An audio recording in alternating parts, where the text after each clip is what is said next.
apparently Labor members don't think integrity issues are pertinent to estimates.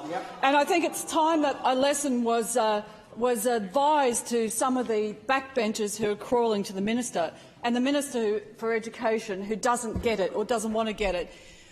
Estimates is a process where they should be available to answer the questions, and where we have seen scandal after scandal with this Labor government, particularly in regard to inappropriate behaviour, and still they want to claim nothing to see here and you shouldn't be asking these questions and estimates. Well, since when was it an opportunity for Labor members to block questions about integrity and estimates? This is one of the worst estimates processes I've seen, where it's been an absolute protection racket with Labor backbencher after Labor backbencher trying to provide their absolutely amateur hour interpretation of standing Member for orders. Redlands, cease your interjections. Just embarrassing and a disgrace. When you have a Labor minister presiding over the Education Department who has really failed to even appropriately address the fact that a senior member of her cabinet, the Deputy Premier, former member for South Brisbane, Jackie Trad, was involved in a scandalous approach to Education Department officials surrounding the appointment of a principal for a high school in South Brisbane.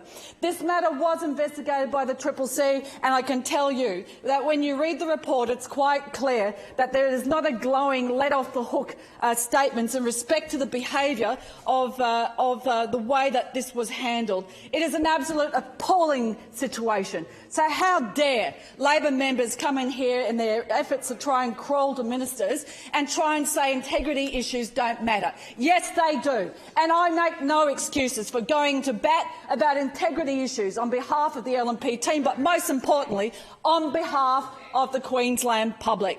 They care about accountability, and estimates has become an absolute joke where it's easier to ask basic questions outside of the estimates process, easier to ask them than to ask them in an estimates committee. Now, I have been on many estimates committees before, and I can say that this was some of the worst protection racket behaviour from Labor backbenchers. Member for Richlands, you're warned. Understanding orders. That should have been answered, and if those ministers knew their stuff and had the ticker to stand up for integrity and accountability issues, they shouldn't have had a problem. They should have said to those backbenchers, that's okay, I'll answer these questions because I understand it's about the importance of coming clean and being upfront and honest with Queenslanders. So we have seen scandal after scandal. So why shouldn't we as the opposition, standing up on behalf of the people of Queensland, ask questions about these issues around the recruitment processes that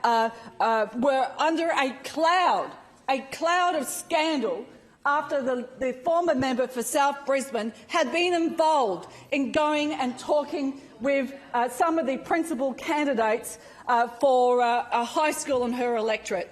Let us not forget that, because I appreciate there are members opposite who want to forget that, but that behaviour was completely inappropriate. Completely inappropriate.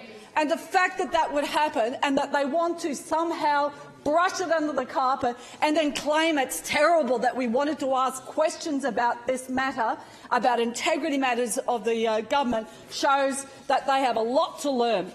It's time that the estimates process and the committee structure was reformed. There has to be the ability to ask these questions in a free-flowing way, the way it was intended to be, but we've just seen probably one of the worst examples of obstruction from Labor backbenchers doing the bidding, no doubt, of some of their colleagues in the Cabinet to try and interfere with these questions being asked on behalf of the people.